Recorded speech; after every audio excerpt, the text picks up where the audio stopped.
It's crazy. Yeah, the next month or so could be life changing for a lot of people. So, my name's Jeff. I'm a doctor of pharmacy. I made $170,000 my best year, and now I don't really work as a doctor of pharmacy because I make way more money doing my Airbnb business, and that's how I became a millionaire. So, the next month is going to be quite crazy because a lot of people always complain that it's really expensive to invest in the stock market or in real estate in general. But Black Friday is today actually, so I'm gonna upload this video today, and I wish I did it a little bit sooner. But you still got Cyber Monday, and honestly, the deals throughout the end of the year up to New Year's is pretty good because people are just trying to move inventory.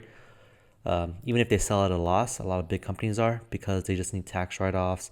They got to clear up for the new year, and they're prepping for a brand new year essentially.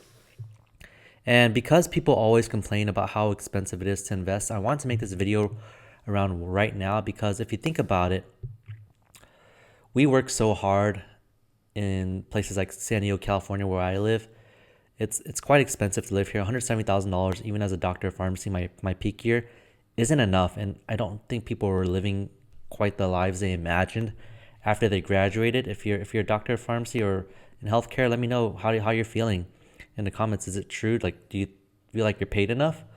I personally didn't, which is why again I went into real estate, unfortunately or fortunately. Like, I really love it, and I think it can change lives, and I think it does much better than almost any other investment allows, mainly because of the leverage aspect. So leverage, what I mean is, like, you don't have to own $1 million to buy $1 million of real estate. You don't have to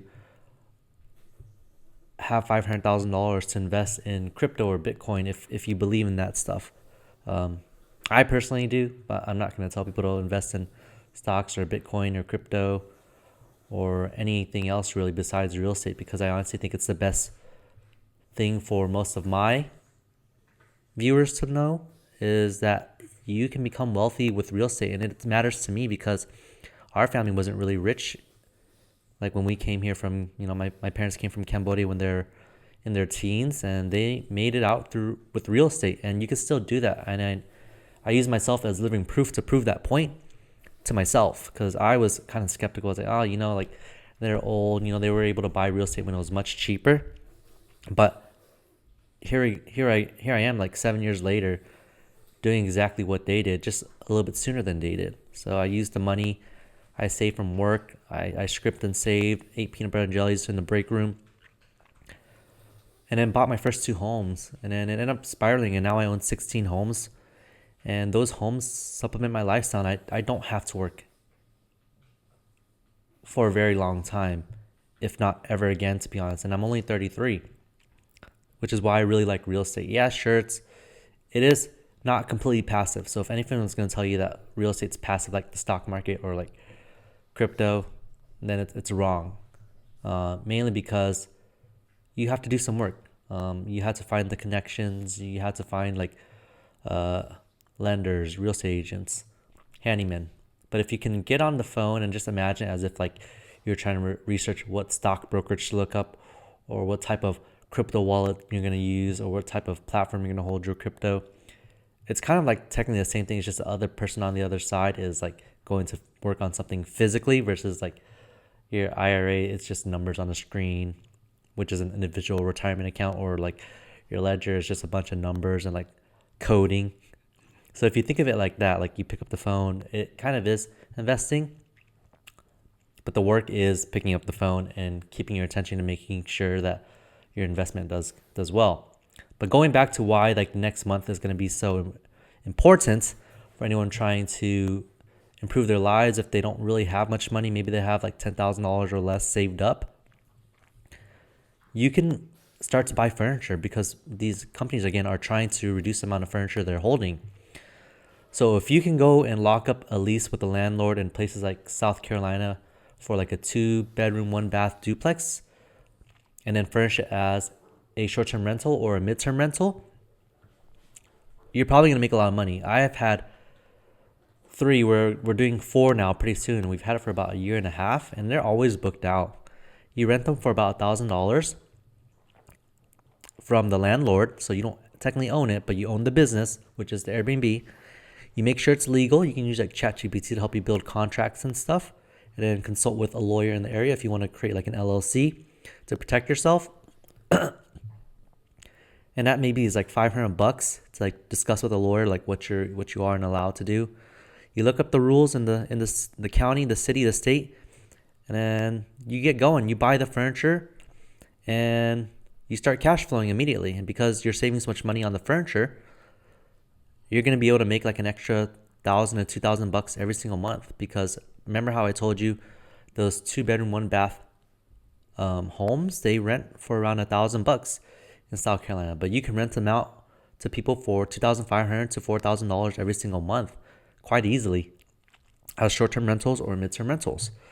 So if you pay like an extra like $500 to $1,000 for expenses, you get to keep $1,000 to $2,000 every single month.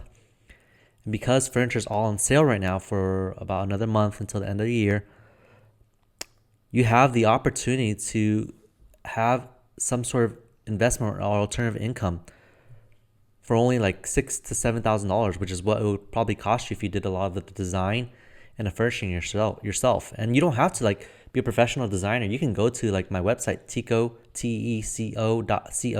and just look at our before and after pictures on the photos and copy exactly what we did.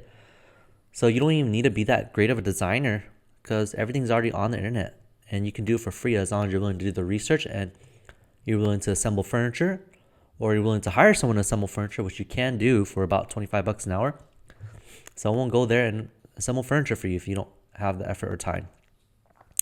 So there you have a free design, you have a handyman to assemble it for you. And if you have like someone who's trusted, like a boots on the ground, like me, family member, or you want to take a trip out there to verify all the work or get it set up in 7 days, which I do every single time. We've done like 50 plus homes now.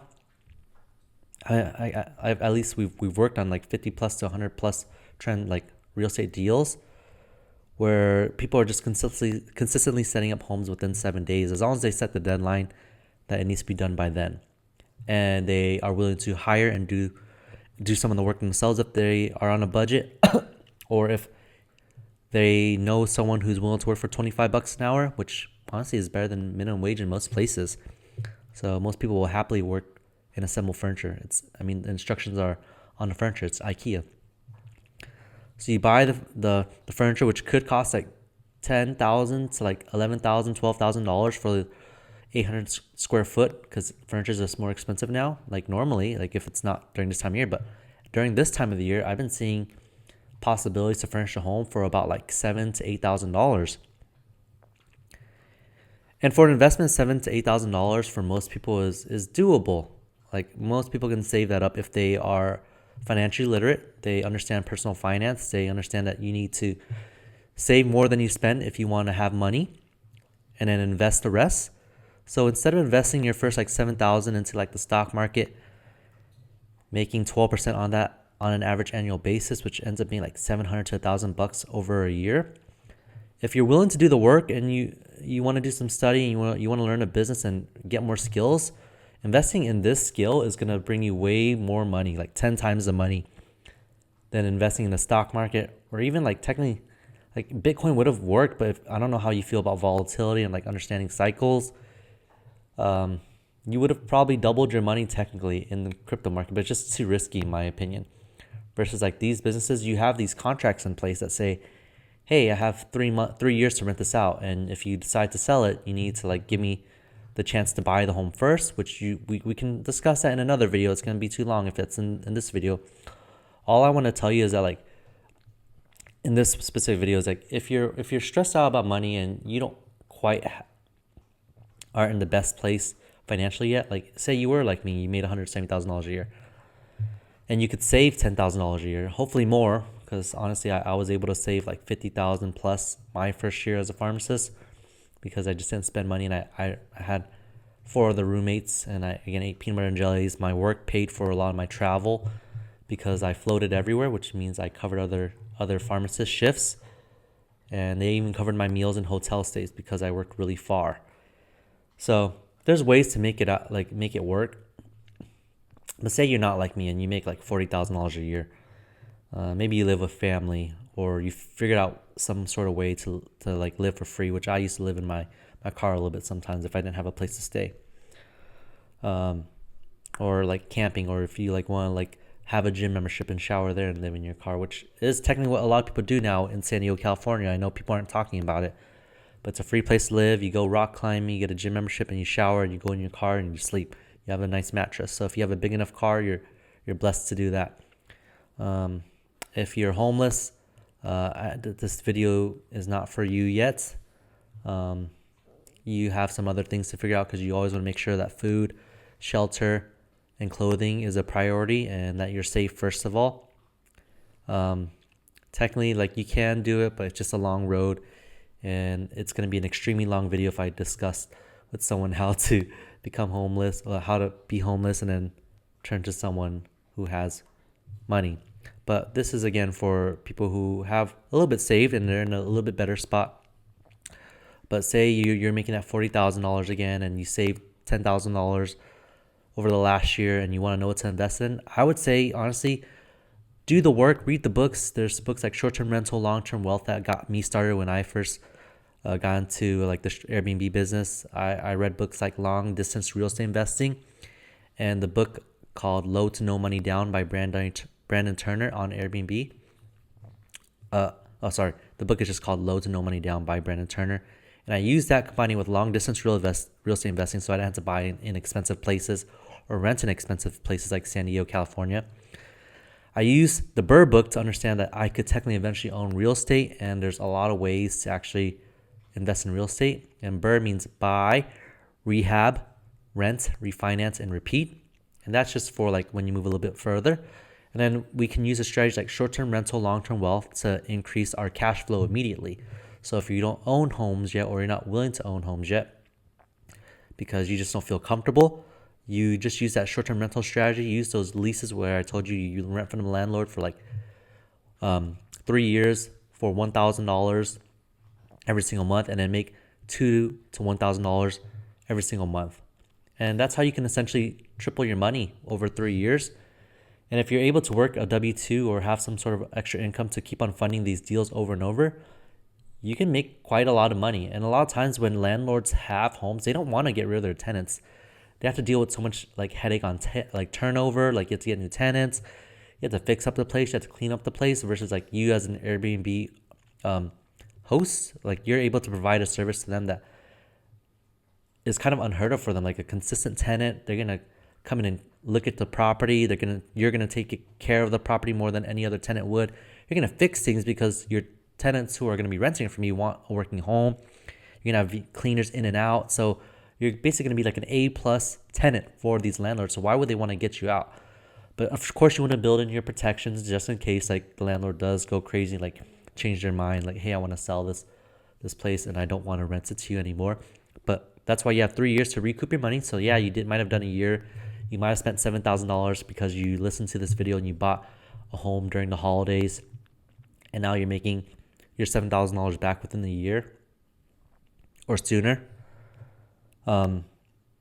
You'll have 2 more years to collect rent. So you have essentially made $14,000 on top of that. And then say like he does kick you out 3 years later, or she does kick you out 3 years later. You could take your furniture and move it to another one. Just find another contract. Or at this point, I'm hoping you guys understand real estate well enough, which is why I suggest that BRRRR book, the Buy, Rehab, Rent, Refinance, Repeat. Because hopefully now you've saved up enough money from your rental business to buy a home. And that's going to be your bargaining chip for the rest of your life. So if you own a home, you have the opportunity to like build equity. So when the real estate market goes up, which it pretty much almost always goes up, like of course it's local, so you have to track and do the work and figure out that it's a good market to invest in. But if you do the work, you read that book, and just continually own your craft and get better at real estate investing, you can potentially buy a home wherever you want. Because if a home in South Carolina, like the ones I really love, those duplexes go up in value by, I don't know, they double in price. So you end up doing low money down options from that book I told you by Brandon Turner, Low to No Money Down Real Estate Investing. And you put in maybe like $25,000 to close the home. because you just made that from your Airbnb arbitrage business. And then you turn that into an Airbnb, just like how you did. And over like 7 years, it doubles in price or something like that, because that's just the way our economy is lately. Homes are going up in value fast. But because you only had to invest $25,000, but the home now doubled in price, you essentially made 8 times your money. So you bought it for $200,000, now it's worth $400,000. You can go and sell that property and buy another one if you want. And if you wanted to cash out and you just figured out that real estate's not for you, you can in the stock market, because $200,000 in the stock market is not as good, obviously, still like in real estate. Haven't met anyone who has like really gone into real estate and then shifted to the stock market, because it just becomes easier and easier. Like, you don't just one day like get so good at a job or answering certain questions and just decide to change your mind because it's too hard. Unless you just like have an epiphany, or like you have like a health scare or something like that, then yeah, I might consider like, yeah, selling all my properties and buying stocks. And at $200,000 invested, at least it's something and it's growing somewhere. But yeah, it's just that this one arbitrage, or like what is technically called Airbnb arbitrage, is like where you rent a home and you rent it to someone else, but it can change your life. And say you didn't want to buy a home and you just want to run an Airbnb business, you can go in and do the same thing over and over, because your cost to furnish these homes are so affordable. And if you get better and better, it's more likely you're going to make more than $1,000, $2,000 every month. Like, imagine bringing it to a really strong market that has like more luxurious homes, Sleep 16, and it can make $200,000 a year, but you rent it for like $5,000. That's a possibility, and people do it all the time. That's how one of my friends went from like his first year in real estate to making $60,000 a month. You can grow super fast if you're willing to do the work, and you could take that money and start building wealth and storing it into places that will make more money. And as a doctor of pharmacy, I used to be super like scared about like ever like stepping out of my field, because I thought $170,000 is a lot, and I don't think it is, honestly. If you look at my other videos, I'm not gonna chat about it here, but yeah, I don't think $170,000 is a lot. But you can replace that really fast with real estate in the way things are now, because inflation works on your side when you're a business owner. So because the rents are going up, you fortunately get to capitalize on that. So if you're sitting on the sidelines now and it's almost the end of November, like life is passing by, we all have an expiration date. You shouldn't forget that. So I'm gonna die eventually one day. I don't know when it is. Like, I have seen my friends die younger than me. I've had friends live a full life to like their 80s and 100s. But I wouldn't want to live my life in a way where I'm not happy doing the things I'm doing. And even though like I love my job as a pharmacist, I love my coworkers, that's honestly the hardest thing about leaving, is like my coworkers and my team, and like changing so much is not even like the money. It's more of like the embarrassment of like changing and not being able to like see my friends and coworkers as much as I used to. But the money is just much better. And again, like from my story and what I'm telling you is like $60,000 in 1 month. If you multiply that by 12, that's $360,000 in 1 year from my friend who has no real estate experience. And then you can use me as living proof too. I cash flow $30,000 every single month just from my real estate deals. My wealth is growing really fast, thankfully, because I hold $3 million plus in real estate. But the cash flow is great. You can do this. And, I know it seems scary, but if you're a healthcare worker or you had some other job, there was a lot of time invested to be able to earn what you could, but the cap is just not that good. Like, even my best friends as doctors are only making like $750,000 a year, which is really good. You can live off this and be extremely happy.